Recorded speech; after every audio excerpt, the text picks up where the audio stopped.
Pemirsa Anda kembali menyaksikan dialog juru bicara. Hari ini kita membahas mengenai Satu Data Indonesia. Baik, Pak Dirjen, kita akan lanjutkan mengenai pembahasan sejauh ini kira-kira sudah sampai mana pembangunan atau progres dari pemerintah terkait untuk menyukseskan pusat data ini. Dan di mana saja serta apa pertimbangan lokasi tersebut dijadikan untuk kita tetapkan sebagai pusat data, Pak Dirjen.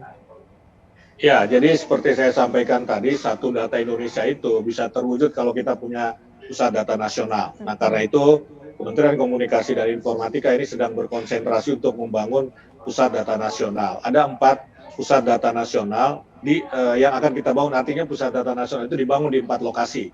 Ya, di 4 lokasi. Yang pertama itu berada di kawasan Jabodetabek.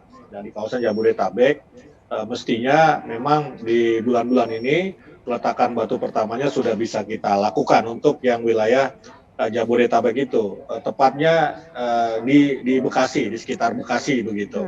Nah, kemudian kita punya juga yang kedua nanti itu ada di Batam, ya, pusat data nasional di Batam. Nah, ini kapasitasnya ini hampir sama ya, dan bersifat redundant, sehingga ada saling backup dengan penggunaan pusat data ke depan begitu ya, kira-kira seperti itu. Nah, kemudian yang ketiga ini akan kita bangun di tengah, ya, di tengah itu di Kalimantan, awalnya di Balikpapan, tapi karena kemudian kita Presiden memutuskan untuk membangun ibu kota baru, ya, antara Balikpapan dan Samarinda, maka itu kita geser, pusat data nasional yang ketiga itu kita geser ke ibu kota negara, ya, ke IKN.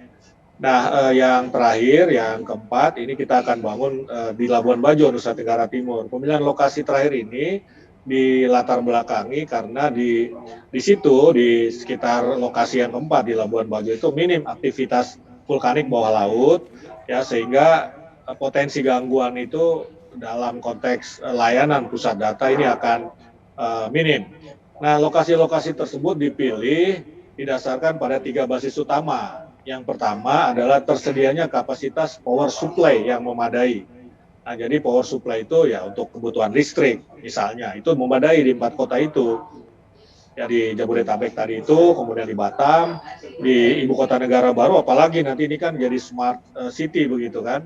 Nah, kemudian di Labuan Bajo sebagai destinasi wisata prioritas, super prioritas, maka mestinya power supply-nya itu terjamin di sana.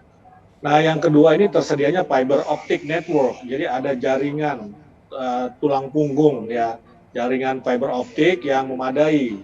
Dan ketiga tersedia cooling water system di dalamnya. Nah, jadi memang pusat data nasional ini butuh cooling water system. Jadi ini kan kalau terus beroperasi dia kan akan panas begitu ya. Nah, karena itu perlu cooling water system gitu. Nah, daerah-daerah tadi itu daerah-daerah yang cooling water sistemnya itu memadai lah begitu. Nah, ini memang sangat teknis ya, tetapi pertimbangan-pertimbangan tes ini penting ya untuk bisa terbangunnya satu pusat data yang nanti menjadi kebijakan Satu Data Indonesia dalam mendukung electronic government sekaligus sekali lagi pengambilan keputusan berbasis data atau data driven policy. Baik, berarti sejauh ini pemerintah sudah memiliki apa saja kriteria agar suatu tempat tersebut bisa kita bangun pusat data. Baik Pak Dirjen, tugas-tugas telah dilakukan oleh pemerintah yang untuk mewujudkan dari pusat data nasional tersebut. Namun nanti setelah ada pusat data ini Pak Dirjen, apakah Kominfo akan bekerja sendiri atau akan mengikut sertakan beberapa lembaga lainnya Pak dalam pengelolaan pusat data nasional ini? Oh iya, saya kira kita harus melibatkan lembaga lain, tetapi leading sektornya ya untuk pusat data nasional itu adalah Kominfo. Kita pasti bekerja sama misalnya dengan BSSN, ya ini harus bekerja sama kita karena BSSN itu kan badan yang bertanggung jawab untuk keamanan data ya, keamanan data. Jadi tidak bisa kita bekerja sendirian. Ya. Kita mungkin nanti akan melibatkan juga Kementerian Pendidikan dan Kebudayaan ya karena penyediaan SDM bisa dari sana kan begitu. Jadi banyak yang harus kita libatkan, pemerintah daerah juga. Kalau tadi pusat-pusat data itu dibangun di daerah-daerah tentu kan membutuhkan kerjasama dengan pemerintah daerah begitu. Iya, baik. Tentunya satu data Indonesia ini akan dapat terwujud apabila kita memiliki pusat data nasional yang untuk menyukseskan pemerintahan berbasis data yang nantinya juga merujuk pada pemerintahan yang lebih efisien dan juga transparan. Baik, Pak Dirjen, terima kasih dialog mengenai satu data Indonesia kali ini. Semoga saja memang tujuan dari pemerintah ini untuk mewujudkan satu data Indonesia dapat segera tercapai begitu. Terima kasih, Pak Dirjen. Terima kasih Mona, salam sehat kembali.